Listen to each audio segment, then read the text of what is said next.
नमस्कार श्रोताओं, क्षेत्रीय समाचार एकांश के इस विशेष कार्यक्रम में आपके साथ मैं पंकज सनवाल खुलबे। श्रोताओं, टेक्नोलॉजी हमारी हर ज़रूरत को पूरा करने में हमारी मदद करती है।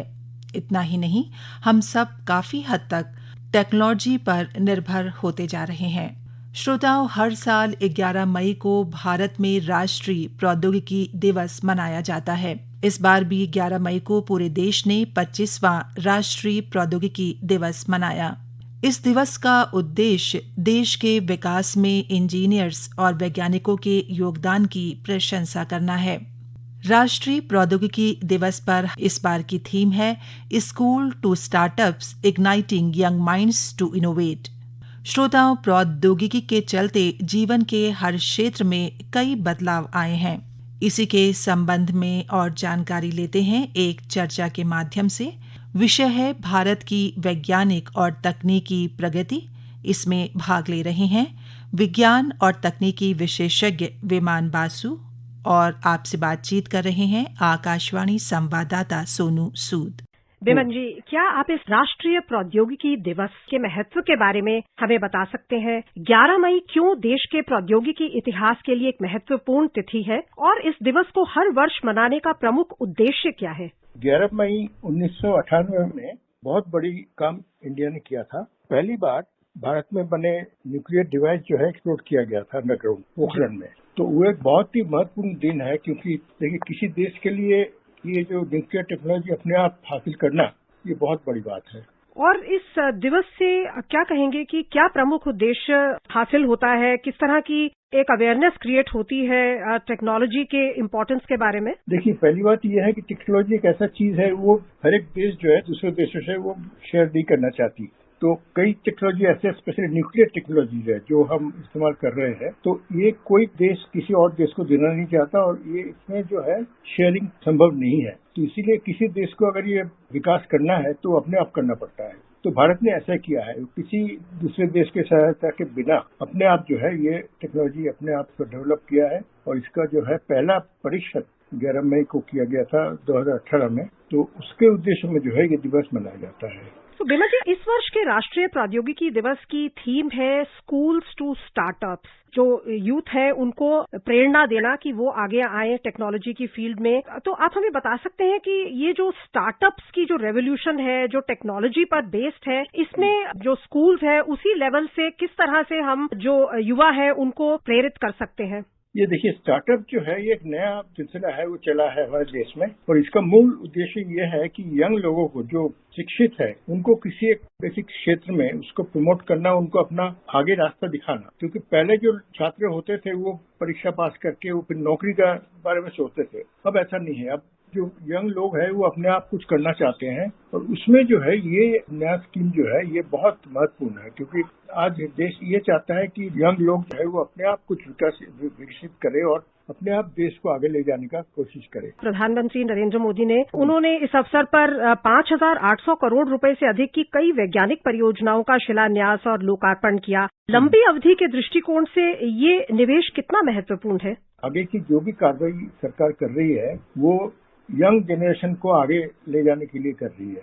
और उसमें जो है ये एक महत्वपूर्ण इसलिए है कि ये नए जो स्कीम्स लिए गए हैं उसमें यंग लोगों को जो है अपने आप कुछ करके दिखाने का बहुत मौका मिलेगा, और देश को आगे ले जाने का उनको भागीदारी की जो संभावना ज्यादा है। और अगर आप देखें तो डिजिटल इंडिया का जो एक विजन रहा है प्रधानमंत्री नरेंद्र मोदी का, उसमें हमने देखा है कि हमारा जो पब्लिक डिजिटल इंफ्रास्ट्रक्चर है वो बहुत ही तेजी से बढ़ा है। कोविन, यूपीआई और भी बहुत एप्लीकेशंस, जीवन शैली के जो भी पहलू हैं उसमें हम देख रहे हैं कि डिजिटाइजेशन ना सिर्फ पहले होता था कि पढ़े लिखे जो लोग हैं वो ही इसका फायदा उठाते थे। डेबिट कार्ड, क्रेडिट कार्ड को बहुत एक स्टेटस की एक चीज माना जाता था, लेकिन अब हम देख रहे हैं कि जो लास्ट माइल पर्सन है, जो दूर दराज का एक नागरिक है, वो भी इसका इस्तेमाल कर रहा है। लगता है कि हम शायद धीरे धीरे साइंस और टेक्नोलॉजी में भी एक विश्वगुरु बनते जा रहे हैं। क्या रोल आप देखते हैं भारत का? नहीं, भारत का रोल तो पहले से बहुत ही आगे है। क्योंकि देखिए कई चीजें हमने किया है जो दूसरे देशों में अच्छी तरह से सहायता मिले बिना नहीं कर पाए। क्योंकि जो न्यूक्लियर परीक्षण हमने किया था पोखरण में, हम अपने आप कोशिश करके किया था, हम किसी देश से सहायता नहीं लिया। तो ये बहुत बड़ी बात है, क्योंकि देखिए भारत जैसे विकासशील देश के लिए, क्योंकि ये जो परीक्षण वगैरह है इसमें खर्च भी आता है और इसमें जो डेवलपिंग कंट्री है हमारे जैसा उसके लिए संभव नहीं है। लेकिन भारत के वैज्ञानिक स्ट्रेंथ जो है वो ऐसा है कि हमने किसी के सहायता के बिना ही ये चीज हासिल करके दिखाया। इसमें सारी दुनिया को हैरान हो गई थी हमने कैसे किया इसको, क्योंकि न्यूक्लियर एक्सप्लोजन एक ऐसा चीज है जो कोई किसी को करके नहीं दिखाता, क्योंकि ये ऐसा नहीं है कि आप एक कंट्री से दूसरे कंट्री को पास ऑन कर दे, ये कोई नहीं करता। तो भारत ने अपने आप अपने कोशिश से ही जो है इसको हासिल किया था और 4 एक्सप्लोजन हमने किए थे पोखरण में और वो सक्सेसफुल हुआ था। इसी को दर्शाने के लिए कि हमने कितना महत्वपूर्ण उपलब्धि की है, इस दिन को जो है राष्ट्रीय टेक्नोलॉजी डे के हिसाब से बनाया जाता है। जी, ये बहुत ही बड़ी उपलब्धि थी हमारे देश के लिए। तो आप हमें बता सकते हैं कि टेक्नोलॉजी का जो इस्तेमाल है वो और कौन कौन से क्षेत्रों में किया गया है और किया जा सकता है, ताकि हमारी ईज ऑफ लिविंग बेटर हो, जो हमारे लोग हैं वो अपने जो रोज की दिनचर्या है उसको और उसमें ज्यादा सुगमता ला सकें।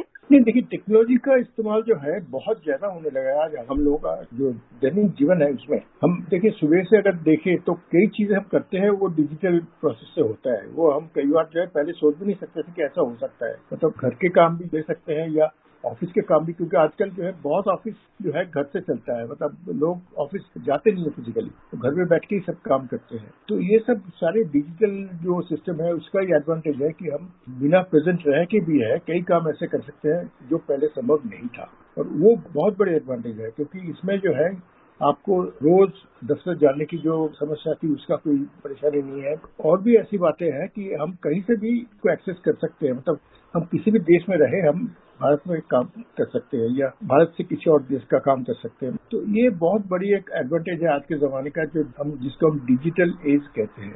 क्योंकि डिजिटल प्रक्रिया से हम कई काम निपटा सकते हैं जो पहले संभव नहीं था बिना वहाँ उपस्थित हुए। तो ये बहुत बड़ी एक एडवांटेज है डिजिटल एज का, और जिसका हम पूरा फायदा ले रहे हैं आज। क्योंकि भारत जैसा विशाल देश के लिए ये डिजिटल एज बहुत महत्वपूर्ण है, क्योंकि हम बहुत जगह के एक साथ एक्सेस कर सकते हैं, बहुत जगह के जो है परीक्षण वगैरह एक साथ कर सकते हैं, जो और कोई तरीके से संभव नहीं था। तो आपको लगता है सरकार के लिए भी अपना जो गवर्नेंस है उसको एक एफिशिएंट बनाना, अपने जो पूरी हमारे देश की जनता है उसको सुविधाएं पहुंचाना, वो भी सुगम हो पाया है टेक्नोलॉजी के बल पर? देखिए आज हर एक ऑफिस में या कई क्षेत्र में आजकल मॉनिटरिंग की भी बात है, क्योंकि जो काम किसी को असाइन किया जाता है वो सही तरीके से उसको संपन्न करते हैं, यानी उसका मॉनिटरिंग का काम जो है डिजिटल तरीके से किया जा रहा है। यहाँ जो है किसी का प्रेजेंट रहने की जरूरत है, आप कहीं से भी कर सकते हो वो काम। आप जैसे असाइन किसी को कर दिया कोई एक काम करने के लिए और उसको मॉनिटर आप कहीं से भी कर सकते हैं, आपको वहीं जाने का कोई जरूरत नहीं है। और ये डिजिटल जो प्रोसेस है इसको करने का एडवांटेज ये है कि इसमें फिजिकल प्रेजेंस की कोई जरूरत नहीं है। अब डिजिटली कहीं से भी आप आंकड़े प्राप्त कर सकते हैं या कोई भी परिस्थिति का असेसमेंट कर सकते हैं, और उससे जो है कईयों की एफिशिएंसी बहुत बढ़ गया है अभी। क्योंकि आप जो है डिजिटली आप सब कुछ मॉनिटर कर सकते हैं कहीं भी बैठ के, आपको वहाँ प्रेजेंट होने की जरूरत नहीं है। तो इस मामले में जो है डिजिटल जो ये चेंज ओवर है ये हमारे देश में, ये दुनिया भर में भी, पर हमारे देश में काफी परिवर्तन ला रहा है। क्योंकि अभी हम देख रहे हैं कि कई ऑर्गेनाइजेशंस हैं, कई डिपार्टमेंट्स हैं, वो डिजिटल मॉनिटरिंग कर रहे हैं, और उनके स्टाफ के लिए ये बहुत बड़ी बात है, क्योंकि वो क्या कर रहे हैं क्या नहीं कर रहे हैं, उनके आउटपुट कितना है कितना होना चाहिए, ये सब को ध्यान में रखते हुए डिजिटल जो तरीका है ये बहुत सुविधाजनक है। और इसके साथ जो है हम आगे का भी सोच सकते हैं कि भी आप जैसे परफॉर्मेंस आज तक ऐसा है तो आगे कितना हो सकता है या क्या संभव है। तो इसमें जो है मैनेजमेंट का या कोई भी ऑर्गेनाइजेशन चलाने का जो है ये एडवांटेज काफी है। तो प्रशासन हो, प्रबंधन हो, शिक्षा हो, स्वास्थ्य हो, जो भी हमारे पहलू है हमारे जीवन के, सभी में प्रौद्योगिकी का एक बहुत ही महत्व है, जिसका सूचक है ये राष्ट्रीय प्रौद्योगिकी दिवस जो हर वर्ष आज के दिन मनाया जाता है। बहुत बहुत धन्यवाद बिमन जी इस चर्चा के लिए और इन विभिन्न पहलुओं पर प्रकाश डालने के लिए। धन्यवाद। अभी आप सुन रहे थे चर्चा, विषय था भारत की वैज्ञानिक और तकनीकी प्रगति। इस चर्चा में भाग ले रहे थे विज्ञान और तकनीकी विशेषज्ञ विमान बासु, और आपसे बातचीत कर रहे थे आकाशवाणी संवाददाता सोनू सूद। इसी के साथ ही श्रोताओं, हमारा आज का ये कार्यक्रम यहीं पर समाप्त होता है। नमस्कार।